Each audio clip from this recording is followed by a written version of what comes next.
ሰዎች ምን ማድረግ አለባቸው? ሰዎችን ማጋለጥ አለባቸው። ማጋለጥ አለባቸው። ማጋለጥ አለባቸው። ምን አድርገው?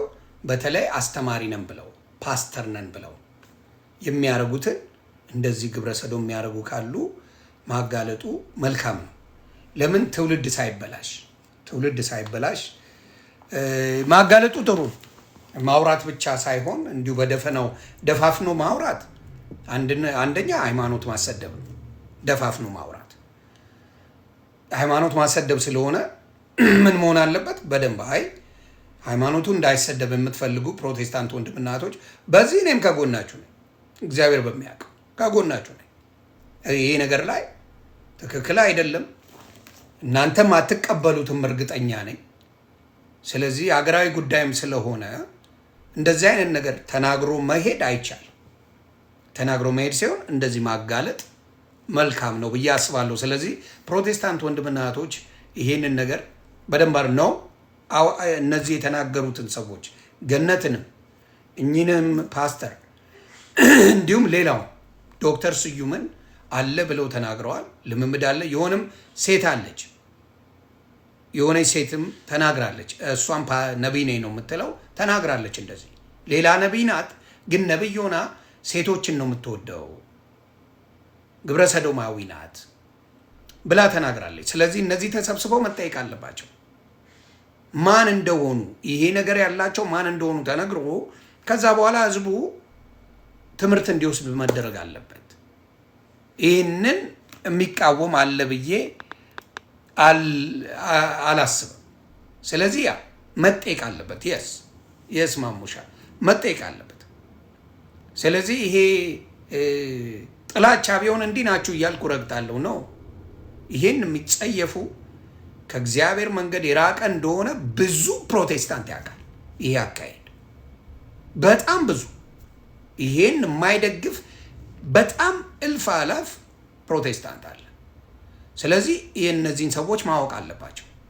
ሌላው እንደ ሀሳብ እንደ ካውንስል መቀመጥ ያለባችሁ በግል ደረጃ ቸርች እያስከፈታችሁ ስማችሁን እያስጠፋችሁ ነው። አልተጠቀማችሁ ዝም ብሎ የእብድ ማት መሰብሰብ እምነትን እንትን ማለት አለ። ነገሩ ምንድን ነው? የእብድ ገላጋይ ድንጋይ ያቀብላል ማለት ነው። እብድን ገላግልልኝ ስትለው ድንጋይ ሰጠና በለው ነው የሚል ሰምተኝ። ፕሮቴስታንት ስለሆነ ብቻ የሆነ መጋዘን ከፍቶ ስላስደለቀ ብቻ ፕሮቴስታንት ነው ብሎ ማለት አይቻልም። ሐሰተኛ ነው ተዋቸው፣ እነሱን አትስማ የሚባል ነገር የለም ነው። ሐሰተኛ ከሆነ ቀጥል፣ ፕሮቴስታንት ውጣ። በሐሰት ቤታችንን አታፍርስ ማለት አለብን። አታፍርስ፣ በሐሰት ውጣ። በፍጹም አታስተምርም፣ አገልግሎት አትሰጥም ማለት አለባችሁ። ምክንያቱም እንዳልኳችሁ በኦርቶዶክስ ቄስ ሆኖ ሲያጭበረብር ከተገኘ አባቴ ቀልድ የለም። ለምን? ትውልድ ነው የምታጠፋው። ኃላፊነት አለባት ኦርቶዶክስ። ገስዋ ነው በደንብ አድርገ ድራሹን ነው የምታጠፋው። አይሆንም። ትውልድ እንዲጠፋ አይፈልግም። ስለዚህ ዝም ብሎ እንደ ቀልድ ማየት ቀስ ቀስ እየተባለ በፊት በእንቁላሏ ጊዜ ቢስተካከል ኖሮ የዛኔ ጨዋዎቹ ጴንጤዎች በነበሩበት ጊዜ በዛ ዘመን አንድ ላይ ተሰብስበው በሚያደርጉት ነገር ቢቀጠል ኖሮ ዛሬ ሁላ ችግር አይመጣም ነበር። ዛሬ ሁላ ድብልቅልቁ የወጣ ነገር አይመጣም ነበር።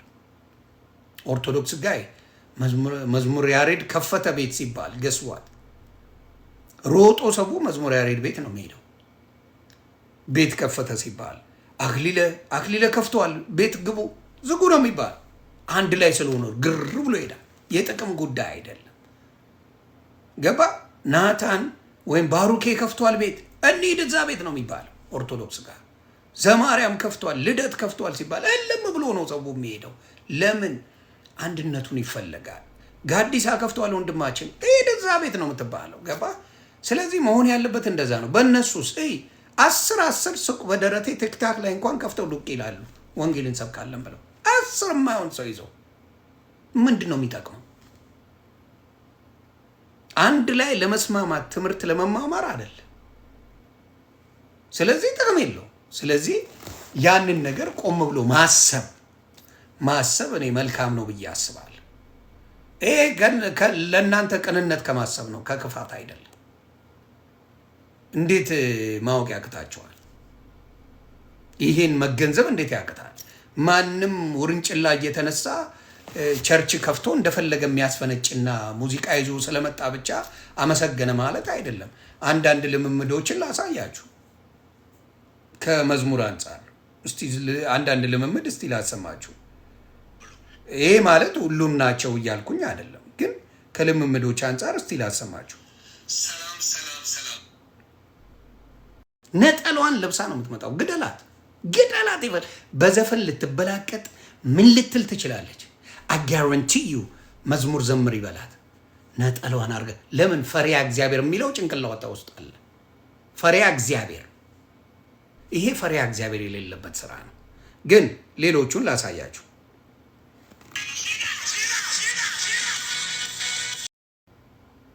ተግባባ።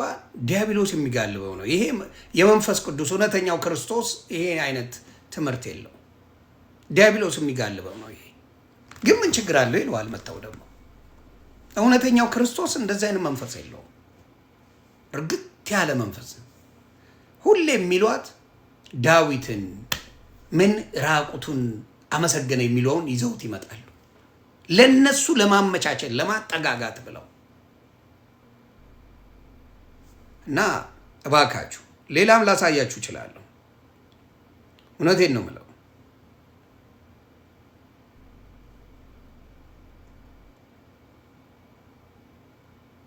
ስለዚህ እንደዚህ አይነት ልምምዶች አይጠቅሙም። እስራኤል ዳንሳም እንደሚላችሁ ስሙ።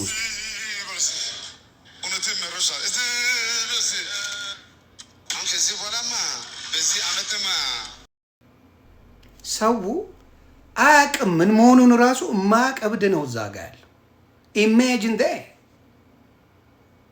ዶሮ አይደለውም በል ስትባል ዶሮ አይደለውም የምትል ከሆነ በቃ ስለ ራስ እንኳን አታውቅም። እና እንደፈለጉ ቢጫወቱባቸው የሚያስተውል ሰው ስለሌለ የሚናገር ሰው ስለሌለ ይቀልዱበታል። ኢሜጂን ጫጩት አይደለውም በል ሲል አንድ ሰው መጥቶ ምንድን ነው የሚሰማህ? እንደ ሰው ምን ዶሮ አይደለውም በል ተብለህ ትምህርት ትማራለህ። እቤት ሄደህ ምን ተማርክ ስትባል ትልቅ ሰውዬ ልጆች ያሉ ምናልባት ልጆች ያሉሽ ነሽ። አይ ጫጩት አይደለውም እንደ ጭልፊት ነኝ በሉ ተብዬ ተምሬ መጣሁ። ድህነት ዘጋኝ በሉ፣ ድህነት አስጠላኝ በሉ። አዎ ድህነት አስጠላኝ። እሺ ከእንግዲህ በኋላ በኢየሱስ ስም ድሃ አትሆንም። እንዲህ ቀላል ቢሆንማ ህዝቤ ሁላ ሚሊዮነር ይሆናል ነበር እንዴ? ህዝባችን ሁላ ሚሊዮነር ሆኖ ፉን ይላል ነበር እንዴ? አሜን ነው ጨዋታው። አደይ እንደተደ አሜን ካልክ ትቀበለዋለህ፣ ወደ አንተ ይመጣልሃል የሚባል ጭውውቴ ነው ያለው። እና በጣም ነው የሚያሳዝነው። እና ንቁ። እኔ እግዚአብሔር ምስክሬ ያልነቃው ብዬ የማስበው እነዚህ ሰዎች ጋር የሚሄዱ ሰዎች ንቃተ ህሊና የላቸው፣ አልነቁም። ትምህርት ቤት ዞር ዞር ያለው አይደለም፣ እውቀት የሚባል የላቸውም። እና እንደፈለጉ ይጫወቱባቸዋል። እና እግዚአብሔር ልቦና ይስጣችሁ ነው የምለው። እግዚአብሔር ልቦና ይስጣችሁ። ይህንን ነገር ነው የምለው። ሌላም ላሳያችሁ እችላለሁ። እያየን እንሄዳለን።